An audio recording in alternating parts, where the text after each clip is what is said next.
The African Democratic Congress, ADC, has criticized President Bola Tinubu for unilaterally approving the cancellation of the Nigerian National Petroleum Company Limited, NNPCL's debt.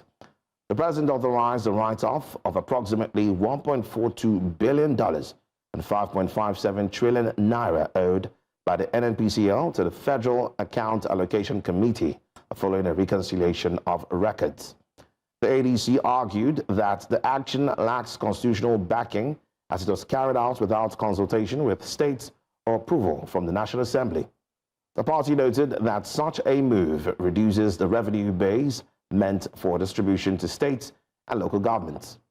Section 162 of the 1999 Constitution requires all federal revenues, including all sector receipts, to be paid into the federal account and shared accordingly.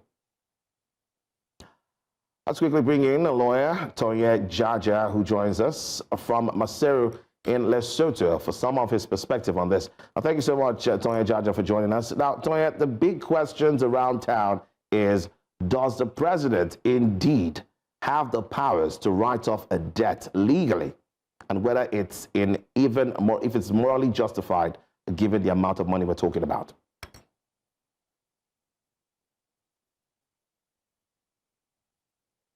Two of the Nigerian Constitution, the stakeholders to that account, state governments, the governors, if they are aggrieved, they have a direct route to the Supreme Court to file a lawsuit against the president, and those monies will be returned to the Federation account. That's the law.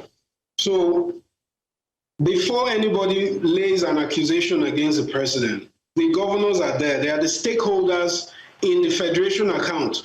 If anything goes wrong, they can sue directly to the Supreme Court, and the Supreme Court will rule for the president to return those funds.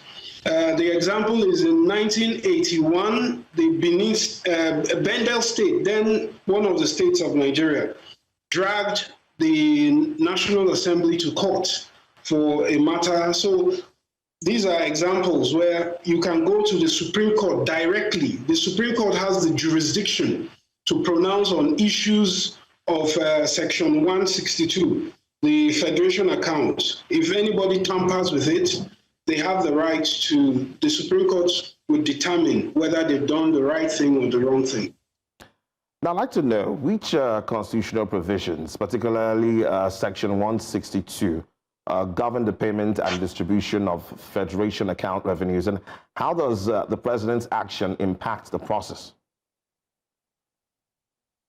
Okay, so there's a process. Section 162 says you pay in. It's like a pool. You pay in all monies, receipts, taxes into that Federation account. Then there's a formula for sharing the monies that go into that account. Now, I hate to say this, I'm not a lawyer for the president, but Section 172 gives the president the power to pardon, power to grant clemency, power to grant amnesty. These are technical words. They carry different meaning or meanings. Pardon occurs when there has been a conviction. The president has the power to say, I hereby pardon you. Released from prison, you're no longer guilty. Clemency, however, happens when the crime has not been committed. You have not been convicted. Yes, the crime could have happened, but you've not been prosecuted or convicted. The president still has the power to say, I forgive, I pardon you. So what is happening with the NNPC is the NNPC as a corporate body may have committed an offense, because corporate bodies can commit an offense. They did not remit this money to the Federation account. The president could act under Section 175 of the Constitution to say, I hereby grant clemency. Therefore, the NNPC cannot be held liable anymore for not remitting to the Federation account. Now, Mr. Jaja, earlier you said that the governors are one of the stakeholders of the Federal Allocation Account, and they should be the ones who should be, at least if they have a problem with what the president did, they should be taking the president to court. One would wonder, why hasn't that happened, and why are we hearing some level of opposition from the ADC instead? That's the fear we have of a one-party state. All 28 governors are now APC members. So the president is an APC member, or the leader of the APC. You would see the politics, why they cannot drag the president to the Supreme Court.